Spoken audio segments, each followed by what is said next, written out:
ಓಂ ಶ್ರೀಯಃಪತ್ತೆ ನಿತ್ಯಾ ಗಣಿತ ಗುಣಮಾಣಿಕ್ಯ ವಿಶದ ಪ್ರಭಾ ಜಾಲೋಲ್ಲಾಸೋಪಹತ ಸಕಲಾವದ್ಯ ತಮಸೇ ಜಗಜ್ಜನ್ಮಸ್ಥೇಮ ಪ್ರಳಯ ರಚನಾ ಶೀಲವಪುಷೇ ನಮೋ ಶೇಷಾಂನಾಯ ಸ್ಮೃತಿಹೃದಯ ದೀಪ್ತಾಯ ಹರಯೇ ನ ಶಬ್ದಾಬ್ಧೌ ಗಾಢಾ ನ ಚ ಬಿಹರ ನಿಗಮಚರ್ಚಾಸು ಚತುರಾ ನ ಚ ನ್ಯಾಯೇ ಪ್ರೌಢಾ ನ ಚ ವಿದಿತ ವಿದ್ಯಾ ಅಪಿ ವಯಂ ಪರಂ ಶ್ರೀಮತ್ಪೂರ್ಣಪ್ರಮತಿ ಗುರುಕಾರುಣ್ಯಸರಣಿಂ ಪ್ರಪನ್ನಾಃ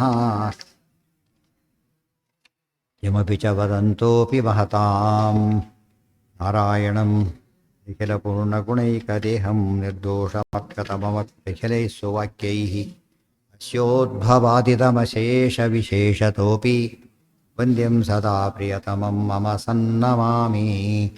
ಓಂ ಓಂ ಅಥಾತೋ ಬ್ರಹ್ಮಜಿಜ್ಞಾಸಾ ಓಂ.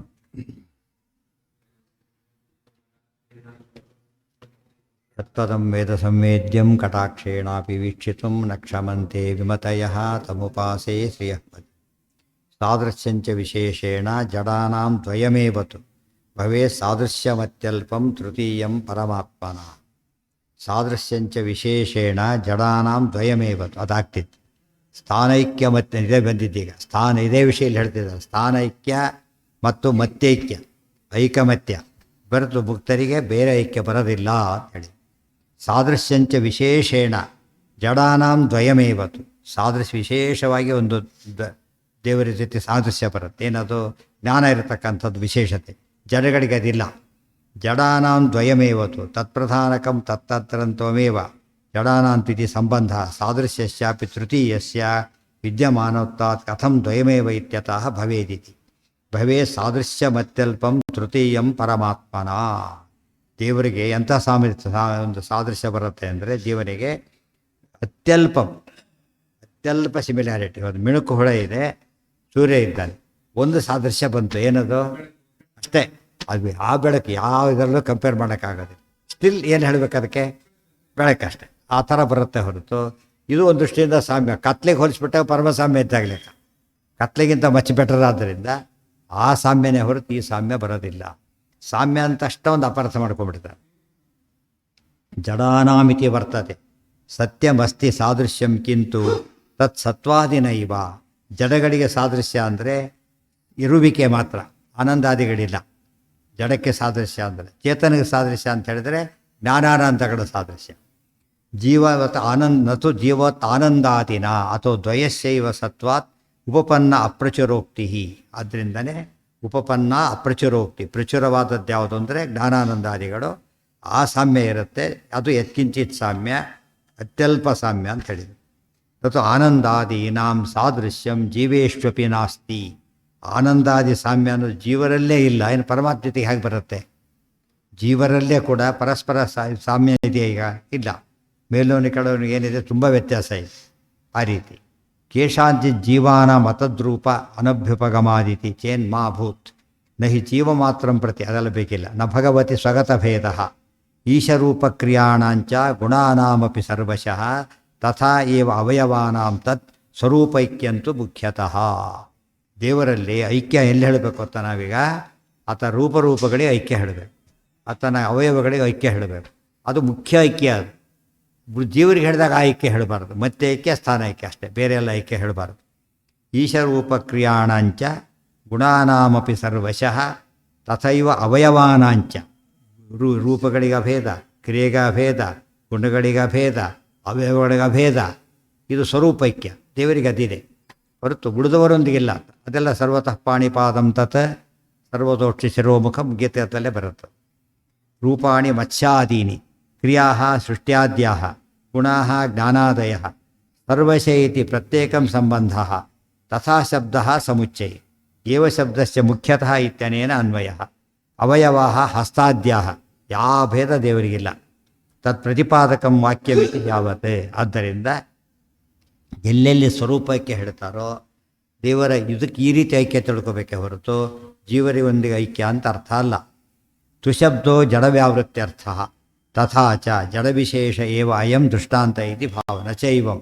ಮುಂದೆ ಯಥೋದಕಂ ದುರ್ಗೆ ವೃಷ್ಟಂ ಪರ್ವತೇಷು ವಿಧಾವತಿ ಏವಂ ಧರ್ಮಾನ್ ಪೃಥಕ್ ಪಶ್ಯನ್ ತಾನೇವಾನು ವಿಧಾವತಿ ಇತಿ ಶ್ರುತೇ.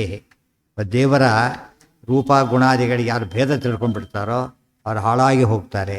ಹೇಗೆ ಯಥೋದಕಂ ದುರ್ಗೆ ವೃಷ್ಟಂ, ದೊಡ್ಡ ಬೆಟ್ಟದ ಮೇಲೆ ಬಿದ್ದಂಥ ನೀರು ಏನಾಗುತ್ತದೋ ಮೇಲಕ್ಕೆ ಹರಿಯೋ ಚಾನ್ಸ್ ಇದೆಯಾ? ಕೆಳಗೆ ಹರಿಯುತ್ತೆ. ಅದು ಹೇಗೆ ಹರಿಯುತ್ತೆ? ಫಾಸ್ಟಾಗಿ ಹರಿಯುತ್ತೆ. ಕೆಳಗೆ ಬೀಳ್ತಾನೆ, ಬೇಗ ಬೀಳ್ತಾನೆ ಅಂತ, ಬೇಗ ಬೀಳ್ತಾನೆ, ನಾಶ ಹೊಂದಿಬಿಡ್ತಾನೆ. ಪರ್ವತೇಶು ದುರ್ಗೆ ಶಿಖರೆ, ದುರ್ಗೆ ಶಬ್ದಕ್ಕೆ ಶಿಖರ ಅಂತ ಅರ್ಥ. ಪೃಷ್ಠಂ ಮುದಕ, ಸುರಿದ ಮಳೆ. ಯಥಾ ಅಧಃ ಧಾವತೆಯೇವ, ನೀರು ಹರಿಯೋದನ್ನ ಧಾವತಿ, ಜೋರ ಬೀಳ, ಫಾಲ್ಸ್ ಅಂತೆ. ಫಾಲ್ಸ್ ಶಬ್ದಕ್ಕೆ ಫಾಲ್ಸ್ ಆಲ್ಸೋ, ಈ ಫಾಲ್ಸ್ ನೋಡು ಅಂತ ಇರ್ತೀವಲ್ಲ, ಬಿದ್ದ ಹೋಗ್ಬಿಡ್ತಾನೆ. ಪೃಥಕ್ ಪಶ್ಯನ್ ತಾನೇವ ತದ್ದರ್ಶನ ಮನ್ವೇವ ಅವಿಲಂಬೇನ ನರಕಂ ವಿಧಾವತೆ ಇತ್ಯರ್ಥ. ಈ ರೀತಿ ತಪ್ಪು ತಿಳುವಳಿಕೆ ಬರ್ತಿರ್ಲಿಕ್ಕೆ ಏನಾಗ್ತಾನೆ, ಅವನು ಬೇಗ ಹಾಳಾಗಿ ಹೋಗ್ತಾನೆ. ಅದೇ ಹೇಳಿದ್ದು, ಸಪುತ್ರ ಮಿತ್ರ ಬಾಂಧವ ವಿನಾಶ ಆಶು ಯಾಶೆ. ಆಶು ಅಂದ್ರೇನು? ಬೇಗ ಹೊಂತಿ ಅಂತ ಹೇಳಿದ್ರಲ್ಲ ಹಾಗೆ. ನಾನು ಈಶ್ವರ ಧರ್ಮಾಣ ಭೇದ ಭೇದವು ಭವತ ತಥಾ ಅತ್ಯಂತ ಅಭೇದೋಕ್ತಿ ಅಬುಖ್ಯೇತಿ ಸೌತ್ರೋ ದೃಷ್ಟಾಂತೋ ಅಸಂಕುಚಿತವೃತ್ತಿರ್ಭವಿಷ್ಯತಿ ಇಯಂಚ ಶ್ರುತಿ.